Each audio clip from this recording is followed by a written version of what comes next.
Dear students, BSc maths में आप सभी का स्वागत है। आज हम नेक्स्ट टॉपिक है वो शंकु में दो इम्पोर्टेंट क्वेश्चन हम करते हैं। कल हमने शंकु में कुछ रिलेटेड थ्योरी पढ़ी थी और उससे एक क्वेश्चन भी किया था। आज हम उससे नेक्स्ट है उसके दो क्वेश्चन करते हैं और दोनों ही जो क्वेश्चन हैं वो वेरी इम्पोर्टेंट क्वेश्चन है। ये क्वेश्चन तो काफ़ी बार आया हुआ है। तो सबसे पहले देखिए, फर्स्ट क्वेश्चन है, सिद्ध करो कि ax² by² cz² 2ux vy wz plus d एक शंकु को प्रदर्शित करता है। तो फर्स्ट क्वेश्चन देखो, आपने को दिया हुआ है, दिया गया शंकु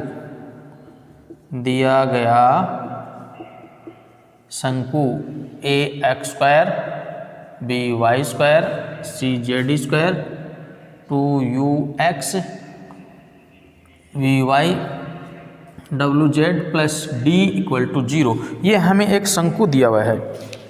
अब हम कैसे दिखाएंगे कि ये एक शंकु को प्रदर्शित करता है, और अगर ये इसको हम मान लें कि ये एक शंकु को प्रदर्शित करता है तो हमें ये सिद्ध करना है, ये इसकी कंडीशन है वो हमें दिखानी है। इस शंकु का माना इसका शीर्ष है अल्फा बीटा गामा है। ये हमने मान लिया इसका शीर्ष अल्फा बीटा गामा है। अब हम क्या करते हैं, इसके शीर्ष को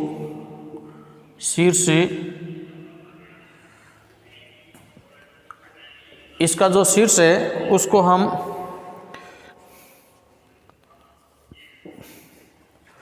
मूल बिंदु को अल्फा बीटा शीर्ष कैसे लिखते हैं, मूल बिंदु को शीर्ष अल्फा बीटा गामा पर स्थानांतरित करने पर, यानी इसका शीर्ष अल्फा बीटा गामा है, इसको हम मूल बिंदु बनाते हैं या मूल बिंदु को इसकी जगह पर हम स्थानांतरित करते हैं। तो स्थानांतरित करेंगे तो एक्स वाई जेड में अल्फा है वो बढ़ जाएगा, अल्फा का whole square, b y plus beta का whole square, c z plus gamma का whole square plus 2u x plus alpha 2v y plus beta 2w z plus gamma plus d equal to 0।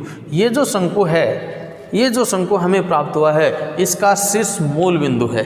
ठीक है, इसको हम सरल करें तो ax² by² cz² plus 2ax alpha 2by beta 2cz gamma इसका whole square plus 2ux 2u alpha 2vy 2v beta 2wz plus 2w gamma plus यहाँ एक पद बच गया, a alpha square b beta square c gamma square plus d equal to 0। ये शंकु है, ऐसा शंकु प्राप्त हुआ है जिसका शीर्ष मूल बिंदु है। अब हम जानते हैं, अगर किसी शंकु का या किसी शंकु का अगर शीर्ष मूल बिंदु है तो शीर्ष मूल बिंदु हो तो इसमें x y z की घात द्विघात होगी। अगर हमेशा याद रखना, इस शंकु का अगर शीर्ष मूल बिंदु है तो उसमें x y z की जो घात है वो दो घात वाले ही पद होते हैं। बाकी एक घात वाले पद x y z की सिंगल घात के पद या अचर घात के पद 0 होते हैं। ठीक है, तो x y z की घात के गुणांक तथा अचर पद शून्य होंगे। अगर ये शंकु होगा तो x की एक घात वाले पद और अचर पद 0 होंगे। तो इसमें से देखिए हम x की एक घात का पद, x का घात एक ये है, एक ये है, इसमें हम कॉमन ले लेते हैं 2x कॉमन ले लिया तो कितना बचा a अल्फा प्लस u, या गुणांक लिख देते हैं x के गुणांक का पद। कौन सा है x के गुणांक का पद?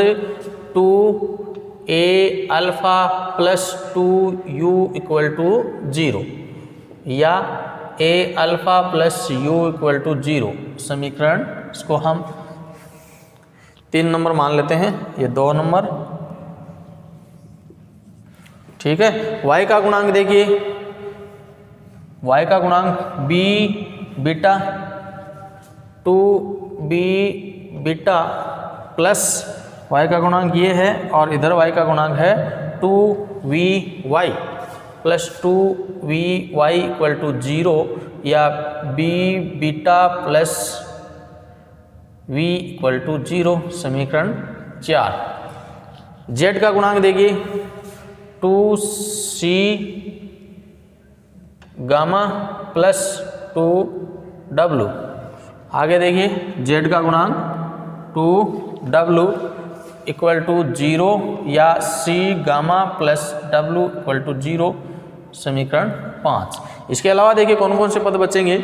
a alpha square, b beta square, c gamma square plus और क्या है इसमें x y z के गुणांक अलग करने के बाद में बचेगा 2u अल्फा,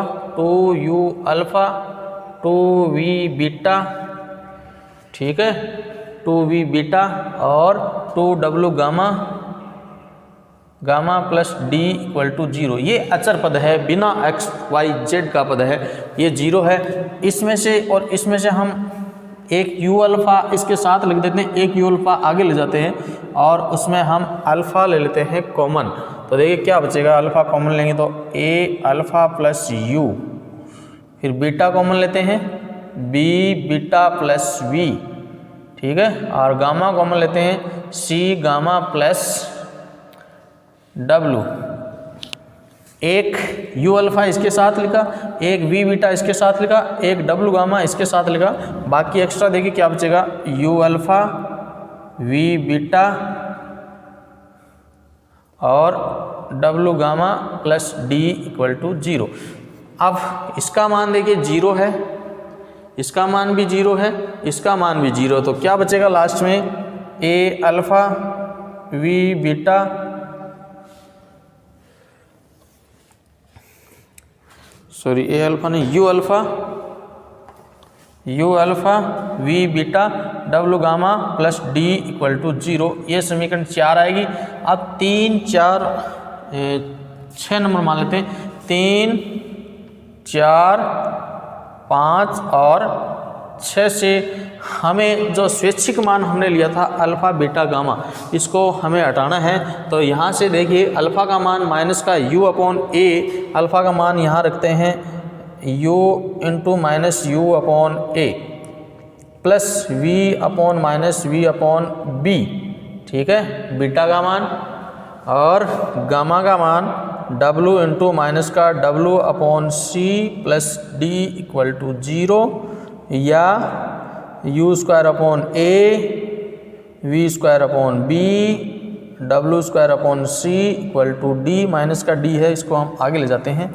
तो ये हमें शर्त प्राप्त हुई जो एक शंकु को निरूपित करती है, और यही सिद्ध करना था हमें जो एक अभिष्ट शंकु को निरूपित करता है।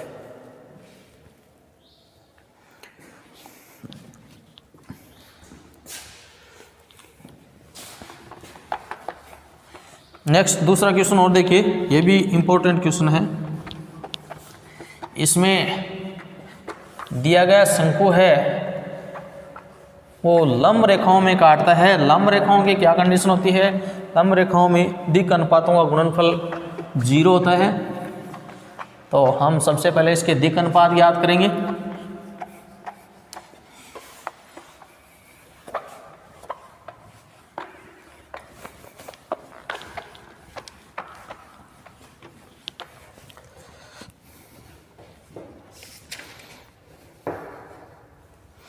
दूसरा क्वेश्चन देखिए, अपने को शंकु दिया हुआ है y z z x x y equal to 0 और एक समतल दिया हुआ है।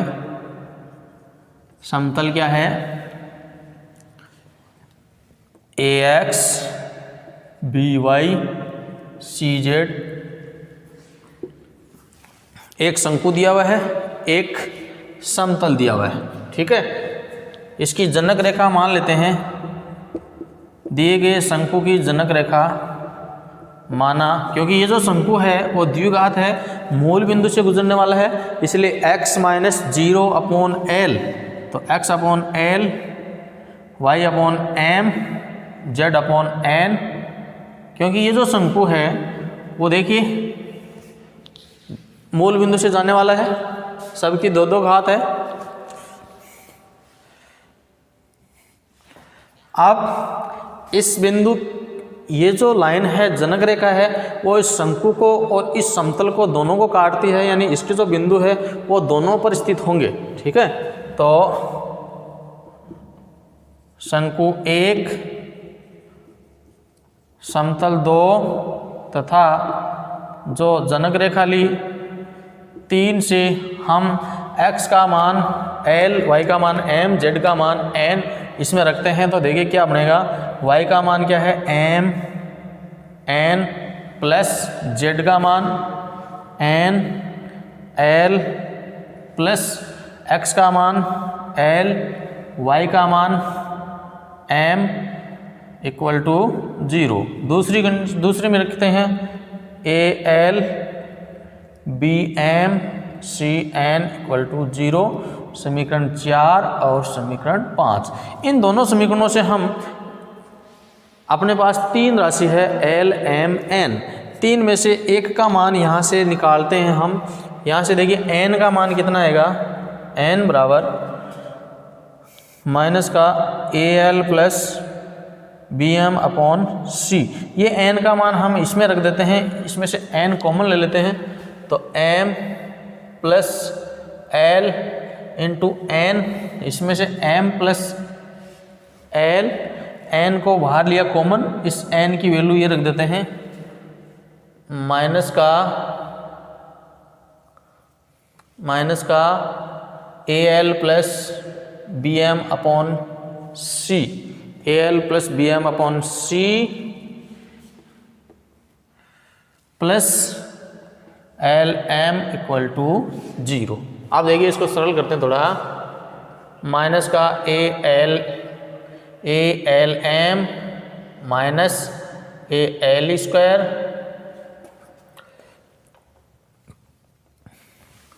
माइनस का B M square minus B L M plus L C M equal to 0। ये सी इससे मल्टीप्लाई कर दिया, ठीक है।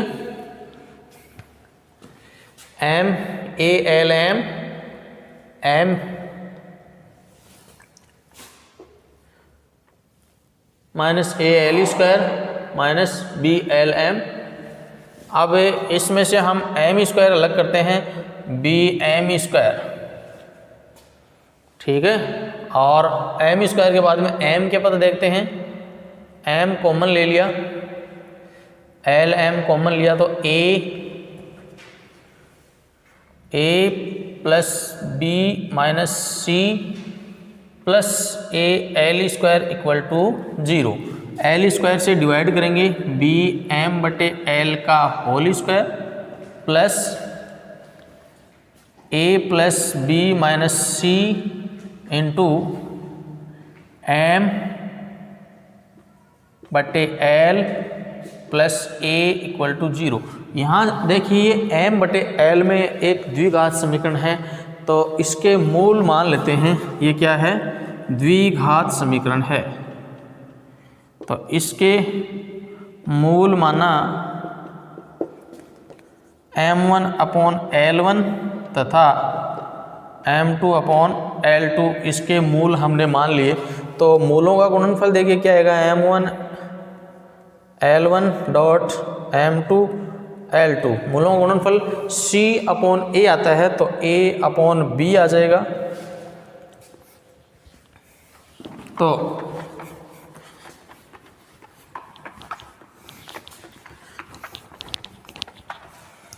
इसको हम ऐसे लिख सकते हैं L1 L2 अगर इधर लेके आए तो L1 L2 इसके गुणा में आएगा, तो इसको हम 1/A लिख सकते हैं, ऊपर चला जाएगा m1 m2 1/B।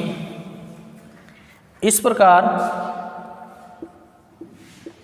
अगर हम L का विलोपन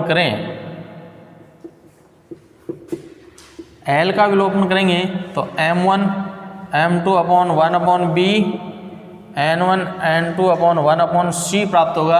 अगर यहाँ हमने किसका विलोपन किया था, n का विलोपन किया था, अगर हम L का विलोपन करें तो ये कंडीशन हमें प्राप्त होगी, या हम कह सकते हैं L1 L2/1/A m1 m2/1/B और n1 n2/1/C।